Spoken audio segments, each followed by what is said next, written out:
ओम शांति। मैं हूँ बाबा की प्रीति और आप मुझे सुन रहे हैं YouTube channel Role and Soul पर।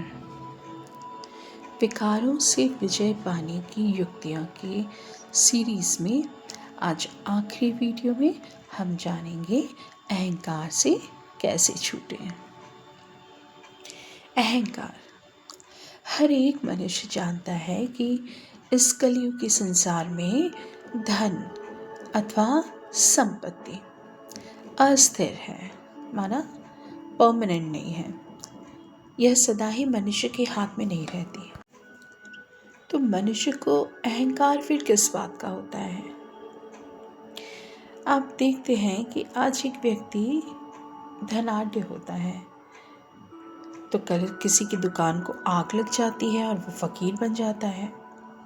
आज अगर कोई लखपति है तो कल उसका दिवाला निकल जाता है। आज किसी के पास संपत्ति है तो कल उसकी मृत्यु हो जाती है और उसका धन धरा का धरा ही रह जाता है। अथवा दुर्घटना हो जाती है और उसके पास धन होते हुए भी वह दुखी होता है। तो धन का अहंकार किस लिए? मनुष्य साक्षी होकर धन का प्रयोग तथा सदुपयोग करे, परंतु अहंकार तो तब करे जब धन कभी उससे छूटता ही ना हो या फिर मनुष्य को मरना ही ना हो। फिर जबकि मनुष्य को यह ज्ञान मिल रहा है कि अब इस कलयुग की सृष्टि में ऐसा भयानक समय आने वाला है जब महाविनाश होने वाला है और इस धन की कैसी हालत होनी है इसके बारे में कहा गया है। किसी की दबी रही धूल में किसी की राजा खाए, किसी को चोर लूट ली जाए, किसी की आग जलाए। तो अहंकार का क्या परिणाम होगा? फिर भस्म हो जाने वाली वस्तुओं का अभिमान तो अज्ञानता ही है ना। अब सिर्फ धन का अहंकार नहीं, कुल का अहंकार, जाति का अहंकार, कुल, जाति और देश का अहंकार भी तो देह अभिमान पर ही आधारित है। आत्मा का कुल तो ईश्वरीय कुल है और उसके नाते सभी आत्माएं भाई भाई हैं और सभी आत्माओं का देश भी एक परम धाम है, परलोक है, ब्रह्मलोक है और उनकी जाति भी एक है, निराकार जाति, ज्योति बिंदु जाति। लेकिन स्वयं को देह निश्चय करने के कारण ही किसी को यह अहंकार होता है कि मेरा दैहिक जन्म उच्च है, क्योंकि मैं एक उच्च कुल का हूँ, जमींदार हूँ, राजघराने का हूँ। यदि ईश्वरीय कुल की ज्योति बिंदु जाति की, परमधाम रूपी शांति देश की तथा आत्मिक नाते की स्मृति में रहे तो उसे इस छोटे से देश, कुल, जाति आदि का मिथ्या अहंकार नहीं हो सकता है। इस प्रकार पोजीशन का भी अहंकार अथवा मान और शान का संबंध भी देह से ही है। देह रूपी वस्त्र धारण करके पाठ में ही कोई बड़ा वकील, कोई डॉक्टर, कोई नेता, यह सब है, परंतु आत्मिक दृष्टि से तो सभी भाई भाई हैं। और उस नाते में फिर पोजीशन का क्या अभिमान? धन का संबंध भी देह से है। देहांत होने के बाद मनुष्य क्या उस धन का मालिक होता है? नहीं। जब आत्माएं परम धाम में थी तो क्या उनके पास कोई धन था? नहीं। और परम धाम में तो सभी बिंदु रूप होते हैं, वहां धन का क्या काम और क्या नाम? इस देह में आने के बाद ही धन संपत्ति की आवश्यकता या इसकी आसक्ति होती है। तो जो मनुष्य अब स्वयं को एक ज्योति बिंदु आत्मा निश्चय करने वाला और धन जन में आसक्ति को छोड़कर वापस परम धाम लौटने के संकल्प वाला होगा।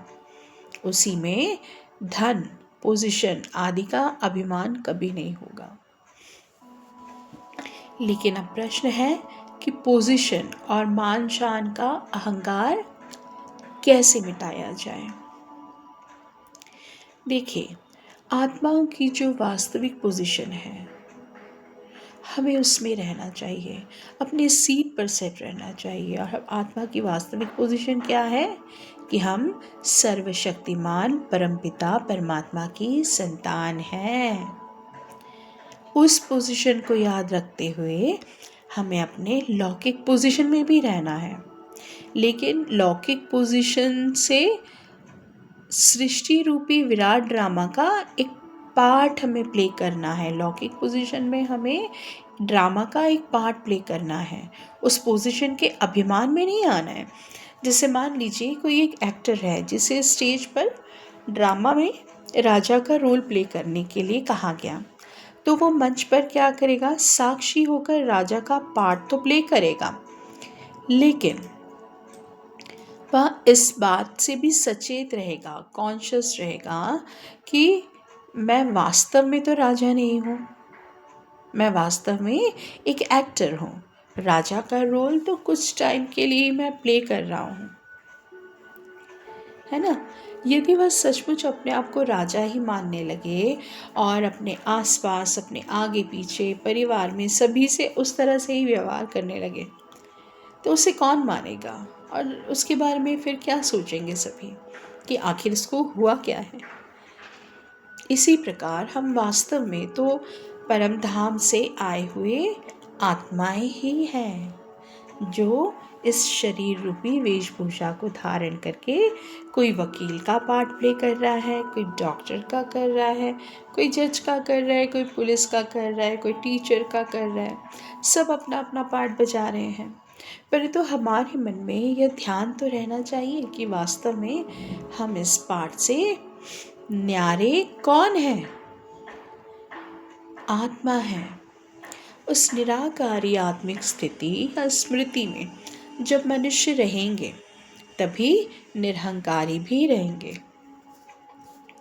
निराकारी आत्मिक स्थिति या स्मृति में नहीं रहेंगे तो निरहंकारी स्थिति में भी नहीं रह पाएंगे। तो हमें क्या समझना है कि हम ट्रस्टी हैं और सेवक हैं। अहंकार से मुक्त होने के लिए यही सोचना है कि हम सिर्फ एक ट्रस्टी हैं। हम सतयुगी सृष्टि की स्थापना के कार्य में कल्याणकारी परमपिता परमात्मा के साथ निमित्त हैं। जो मनुष्य किसी कार्य में स्वयं को निमित्त मानते हैं, उन्हें तो लाख बातें सुननी और सहन करनी पड़ती हैं। उन्हें बहुत मधुरता से और झुक कर व्यवहार करना पड़ता है ताकि उनसे कोई नाराज़ ना हो जाए। वह ख्याल रखते हैं कि मेरे व्यवहार के कारण कोई आत्मा ईश्वर से विमुख ना हो जाए, मैं कल्याण के बजाय किसी के अकल्याण के निमित्त ना बन जाऊं। इसीलिए यदि आपको यह याद रहे कि मैं तो दूसरों के कल्याण के ईश्वरीय कार्य में निमित्त हूँ, तो भी आप में नम्रता का गुण आएगा और अहंकार भी मिट जाएगा। तो सुख शांति के जो अभिलाषी हैं उन्हें चाहिए कि अहंकार को छोड़ें। क्यों? क्योंकि अहंकार से क्रोध पैदा होता है और क्रोध के वश हुए मनुष्य की निर्णय शक्ति, विचार शक्ति और सूझबूझ सभी नष्ट हो जाता है। और जिसकी बुद्धि और स्मृति नष्ट हो जाती है वह मनुष्य आधे पागल के समान व्यवहार करता है। अहंकारी मनुष्य कभी ज्ञान में टिक नहीं सकता है और ना ही उनमें अन्य सद्गुणों की धारणा होती है और ना ही वह अन्य के मन में प्रेम और सम्मान का स्थान भी प्राप्त कर सकते हैं। बल्कि अहंकारी मनुष्य में जो थोड़े बहुत अच्छे गुण होते हैं वे भी उनके अहंकार के पीछे छिप जाते हैं। क्यों? क्योंकि लोगों की दृष्टि में उनका अहंकार ही खटकता है। इसीलिए स्वयं को आत्मा देखें, ट्रस्टी समझें, आप अपना पार्ट प्ले करें, अहंकार को छोड़ दें। अच्छा, तो आज के लिए इतना ही। शुक्रिया बाबा, शुक्रिया शुक्रिया। ओम शांति।